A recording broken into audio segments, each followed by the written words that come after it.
A veces uno dice una palabra o hace un gesto que a ellos les puede ofender, ¿no? Y que para nosotros es completamente natural.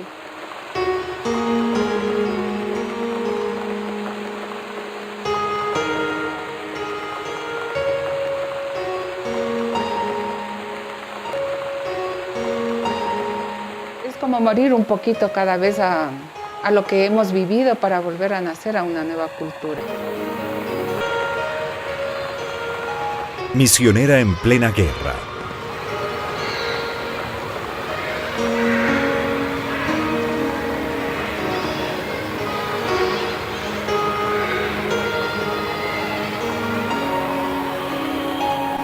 A ver, yo llegué en el año 90. En el año 92, en el mes de octubre, en noviembre del 92, estalló la guerra.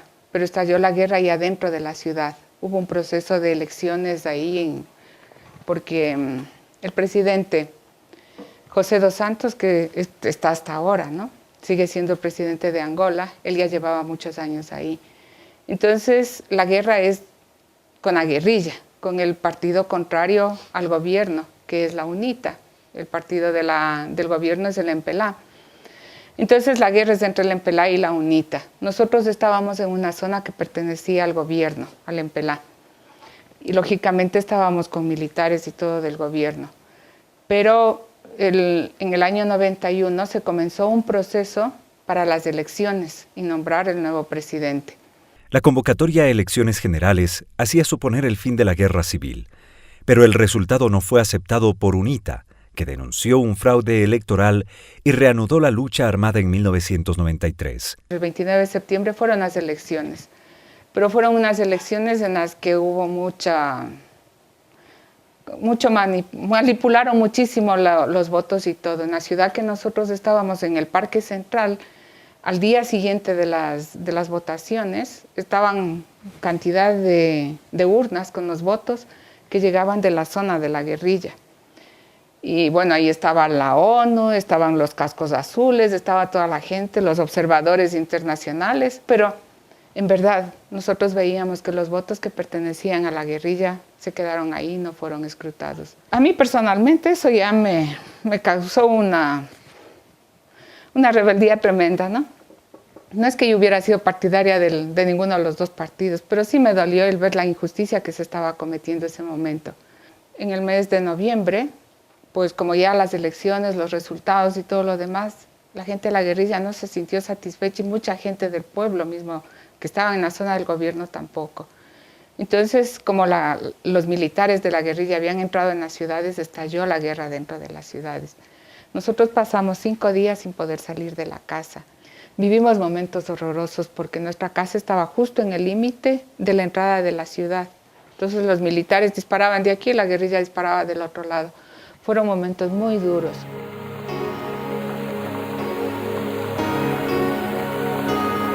Al menos 3.500 muertos, 4 millones de refugiados y unos 100.000 mutilados, especialmente por las minas antipersonales, fueron el saldo de esta guerra.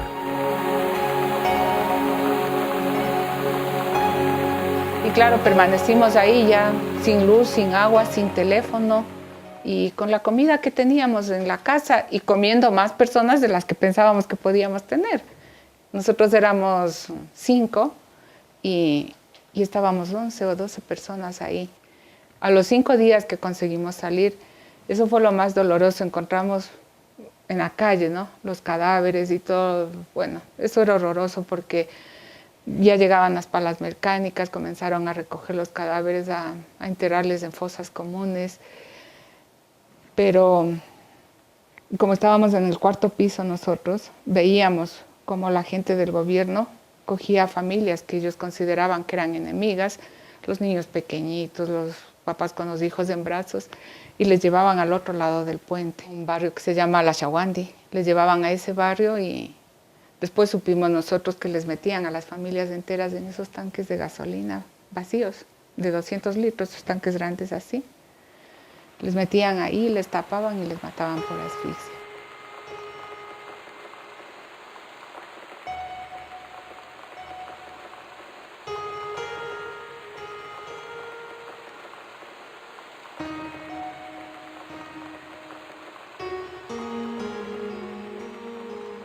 Eso es tremendamente doloroso irlo viviendo, ir descubriendo, ¿no?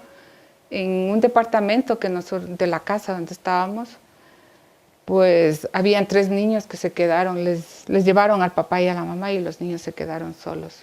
Y nosotros fuimos a verles porque eran pequeñitos, la mayor tenía unos 7, 8 añitos, el menor debía tener unos 3 años. Y les dijimos que vengan y se queden con nosotros y ellos no quisieron. Mi papá, mi mamá van a volver y tienen que encontrarnos en la casa.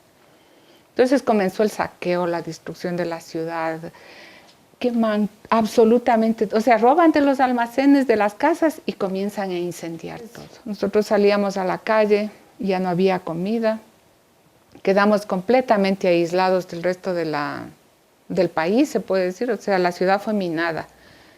Primero por la guerrilla, después por el gobierno, después por la guerrilla. Como la guerra estalló como a las 3 de la tarde y el 99% de la población vive del cultivo, ¿no? Entonces, los papás se quedaron afuera, los niños se quedaron dentro de la ciudad. Pero en este tiempo nosotros vivimos completamente alimentadas por el Programa Alimentar Mundial. Llegaban de 15 a 17 vuelos por día, por una población de unos 300,000 habitantes más o menos. Era lo único que teníamos para comer. Recibíamos una ración cada 15 días, 1 kilo de afrejol, 1 kilo de maíz seco, podían darnos algo de arroz, 1/4 de litro de aceite, un poquitito de sal, un pedazo así de jabón, y recibíamos exactamente igual lo que para la población recibíamos nosotros también. Salíamos cada 3 o 4 meses a la capital para comprar, pues, máximo podíamos llevar 20, 25 kilos de comida, no podíamos llevar más y eso tenía que durarnos 3 o 4 meses. Además llevábamos comida para aumentar un poco más a la ración de lo que dábamos la comida en los comedores. Llegamos a tener en nuestro comedor hasta 2,800 personas. Las hermanas me dieron la oportunidad de que hiciera un curso de primeros auxilios y me sirvió muchísimo. Les atendíamos ahí mismo, pues por el paludismo, parásitos, anemias, todas esas cosas. Atendíamos de 100 a 120 enfermos por día. Porque los hospitales, quedaron 2 médicos para atender toda la gente, todo el pueblo. Ellos se dedicaron especialmente a atender cirugías y, bueno, los casos más graves, ¿no? Pero los misioneros tuvimos que hacer de todo, absolutamente de todo. Angola aún tiene una de las tasas de mortalidad materna más alta del mundo, con 14,000 fallecimientos por cada 100,000 partos.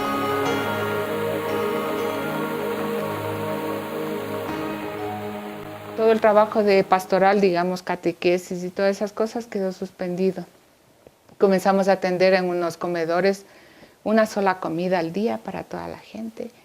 Y era una sola comida, no había para más. Lo que ellos comían en los comedores era lo único que tenían para todo el día.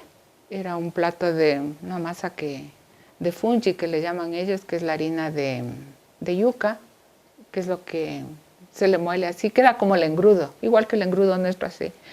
Y si no, la misma masa, pero hecha con harina de maíz. Había veces que nos llegaba carne o pescado, pero seco, pero descompuesto la mayor parte de veces. Y cuando nosotros podíamos salir, porque no había cómo salir por carretera, teníamos que pedir a los pilotos de los aviones que nos lleven, porque los vuelos comerciales desaparecieron, todos los aviones fueron habilitados para llevar la comida, algunos aviones también para llevar combustible, entonces viajábamos en esos aviones sentados en el suelo, sin cinturones de seguridad ni asientos. Pero eso de ver cuando bajamos del avión, bajamos las escaleras y ver el avión rodeado de militares, con armamento por todo lado, y armamento muy pesado también. Entonces, uno como que, bueno, siente miedo y la inseguridad, bueno, ¿aquí qué va a pasar? ¿Nos matan? ¿No nos matan? ¿Qué van a hacer? ¿No? Eso fue tremendo. Y yo creo que nunca me acostumbré a ver un militar armado al lado mío. Después del abuso que ellos cometen por abuso de autoridad, por la fuerza que tienen al tener un arma, ¿no? Uno no tiene libertad ni siquiera de las cosas que lleve en su equipaje, ¿no? Ellos cogen, abren, sacan lo que les interesa y todo lo demás. Entonces uno va viendo que en realidad está llegando a un lugar en el que no se respeta a la persona como ser humano, ni en sus valores más mínimos, ¿no? La mujer en sí no es respetada. La cultura de ellos, a pesar de que es una cultura matriarcal, ¿no? Pero, por ejemplo, el apellido que utilizan es el apellido de la mamá. Pero en realidad la mujer, si, por ejemplo, yo me caso, pero tengo una hermana mayor para mí. Mis hijos están sometidos a la hermana mayor y ella es la mamá. Entonces, es un poco difícil de entender. Ella es la que va a tomar las decisiones sobre los hijos de las hermanas menores. Pero el marido, el esposo, tiene su autoridad sobre su mujer. Allá, por ejemplo, las mujeres con los hijos comían en la cocina. El marido comía en el comedor con mantel, con cubiertos y con todo. La mujer con los hijos en el suelo y comen en la olla y todas esas cosas. Entonces son cosas que a uno le chocan y le impactan tremendamente. La mujer es maltratada totalmente, físicamente, psicológicamente, es muy maltratada. Entonces nosotros como religiosas lo que intentábamos era hacerles descubrir a ellas el valor que tienen como mujeres, primero como hijas de Dios, ¿no? Que ya como hijas de Dios merecemos un respeto. Y después el valor que ellas tienen como mujeres al estar junto a sus esposos formando un hogar y todo. Pero eso, entre la guerra, la situación que se vivía y todo lo demás, pues casi no podíamos hacer mucho tampoco.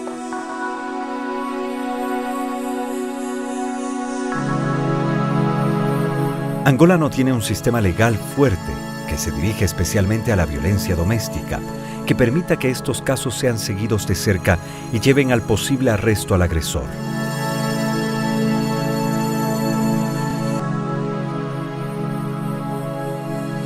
Aquí está mi experiencia más dolorosa. En un principio nos dieron solo para 300 personas la comida. Entonces, claro, no podíamos atender a todos. ¿Qué es lo que nos dijeron? Que teníamos que ver principalmente los niños que estaban en peligro, ¿no? Y claro, usted les veía la carita llena y bueno, a los que estaban medios enfermos que entren. Y entraban 200, 300 niños y los demás se quedaron afuera llorando. Sabíamos que no había comida para ellos, que sus papás no les podían dar nada de comer. Entonces, sentirse uno juez de una criatura que tiene hambre y decirle, tú entras porque estás pálido, porque estás desnutrido, y tú porque tienes la carita redonda y te quedas afuera y no comes. Nosotros llegábamos a la casa, padre, y era imposible poder comer. No éramos capaces de llevarnos un bocado de comida a la boca, porque era tan doloroso saber que se habían quedado tantas criaturas sin comer y que nosotros llegábamos a la casa a comer. Eso nos pasó los primeros 4 o 5 días. La hermana esta que le digo, Anunciación, nos dijo, mira, si nosotros no nos cuidamos, no podemos cuidar a ellos. Si nosotros nos enfermamos, tenemos que salir, ¿y quién va a atenderles? Comíamos llorando. Entonces, no fuimos capaces de dejar niños de afuera. Comenzamos a hacer entrar mayor cantidad de niños de los que nos permitía la ración de comida que nos habían dado. Y eso iba contra las normas de alimentación de los programas que nos entregaban la comida. Entonces, estábamos cometiendo un error tremendo. Pero hablamos con el obispo, le explicamos el asunto y dijo, bueno, hermanas, si ustedes pueden, consigan comida. Comprábamos la comida que robaban.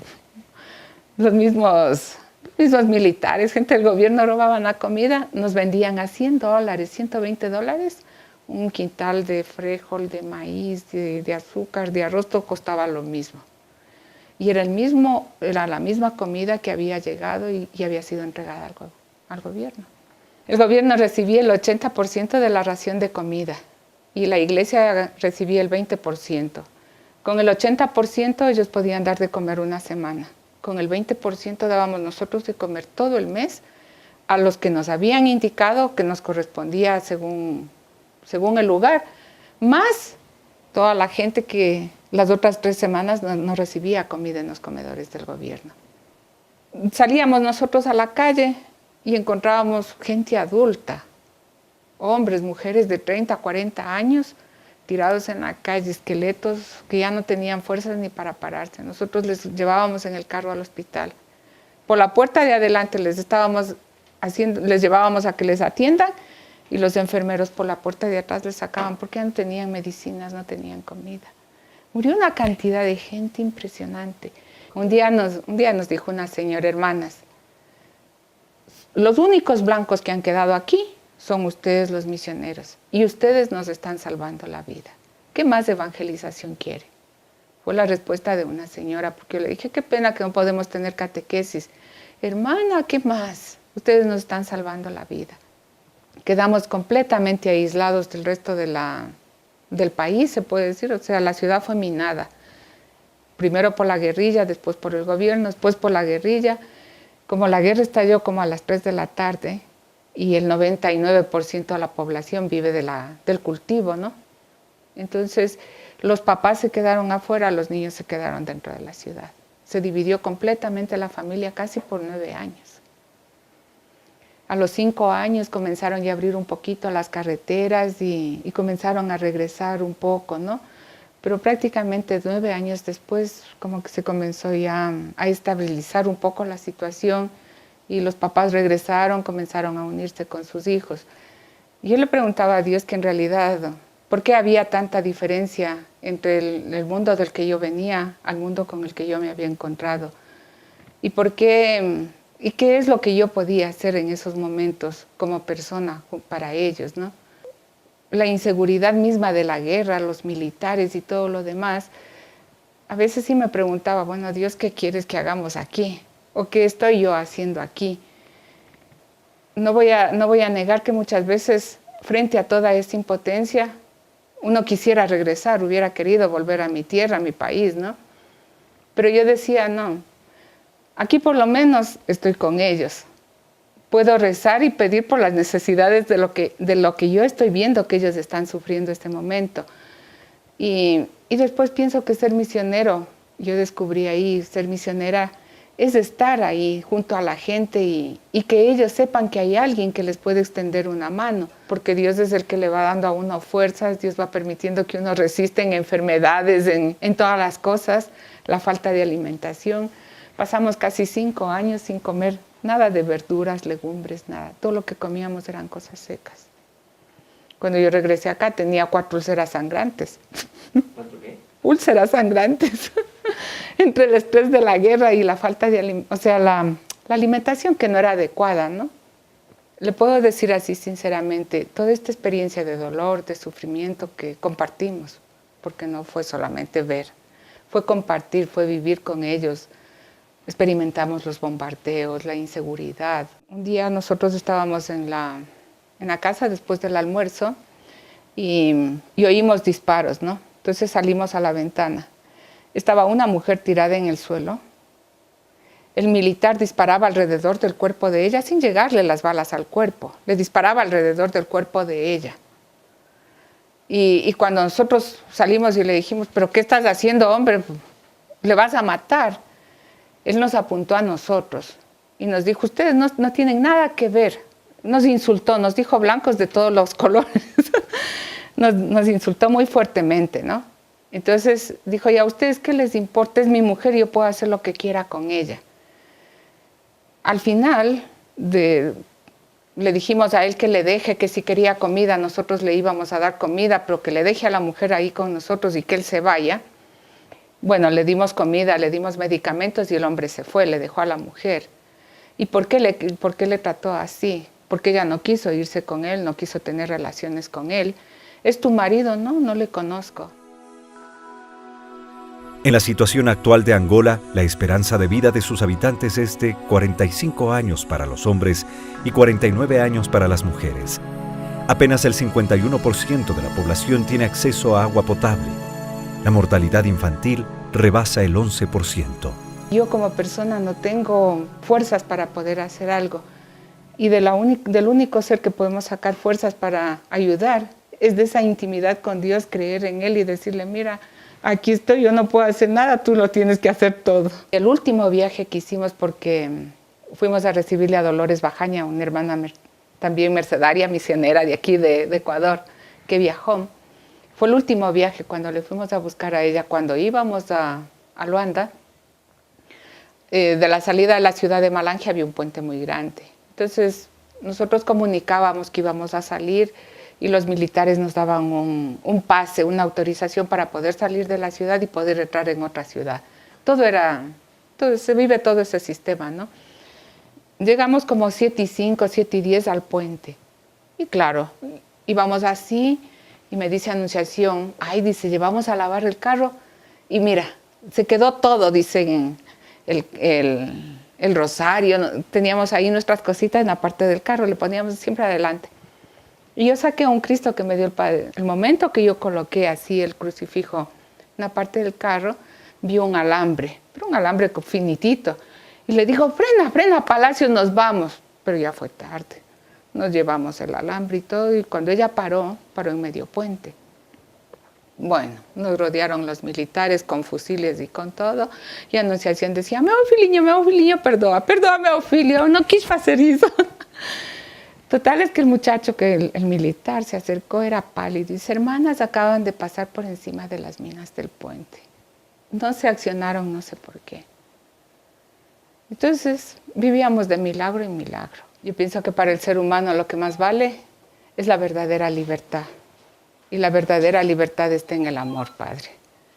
Cuando hay amor, hay respeto, hay consideración para la persona. Usted es capaz de dar su vida por esa persona.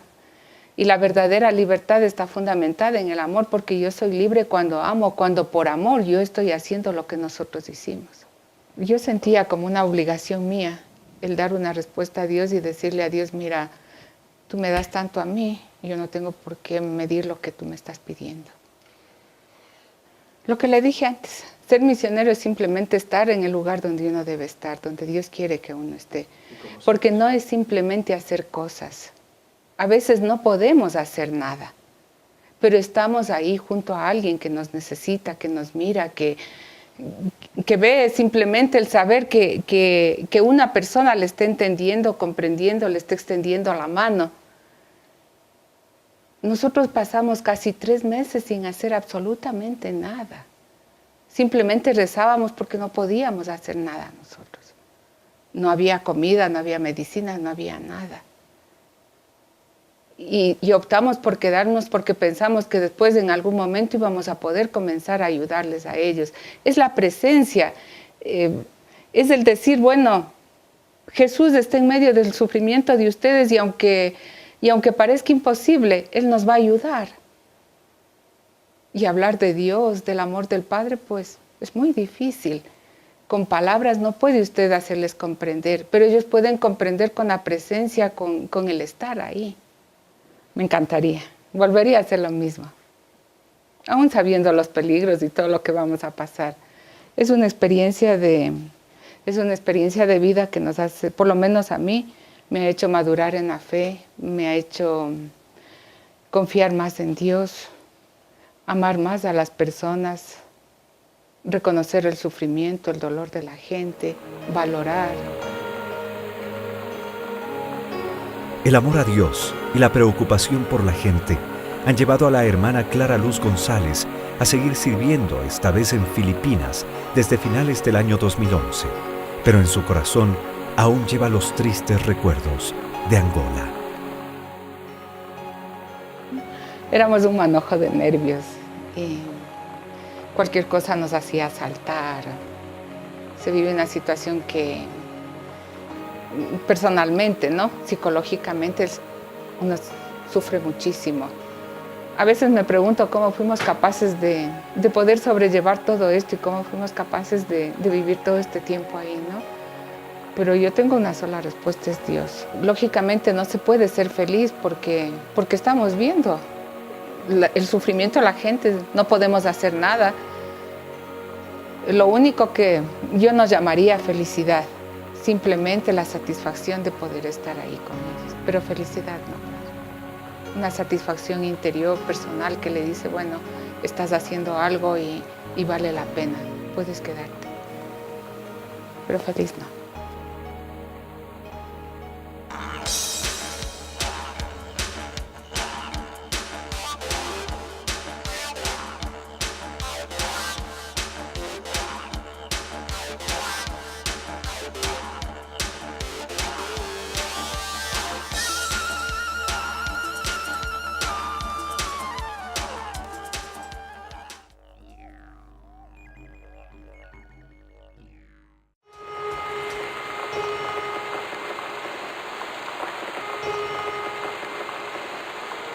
A veces uno dice una palabra o hace un gesto que a ellos les puede ofender, ¿no? Y que para nosotros es completamente natural.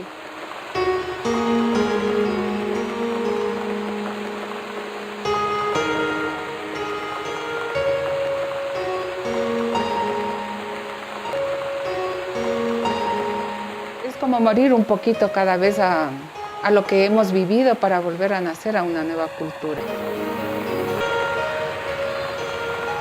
Misionera en plena guerra.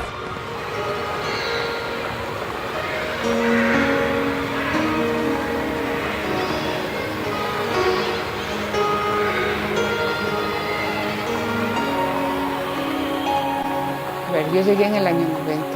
En el año 92, en el mes de octubre, en noviembre del 92, estalló la guerra. Pero estalló la guerra ahí adentro de la ciudad. Hubo un proceso de elecciones ahí, porque el presidente José dos Santos, que está hasta ahora, ¿no? Sigue siendo el presidente de Angola, él ya llevaba muchos años ahí. Entonces, la guerra es con la guerrilla, con el partido contrario al gobierno, que es la UNITA.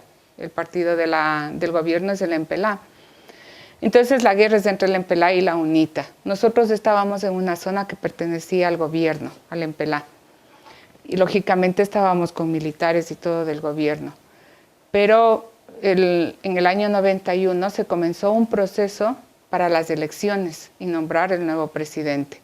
La convocatoria a elecciones generales hacía suponer el fin de la guerra civil, pero el resultado no fue aceptado por UNITA, que denunció un fraude electoral y reanudó la lucha armada en 1993. El 29 de septiembre fueron las elecciones, pero fueron unas elecciones en las que hubo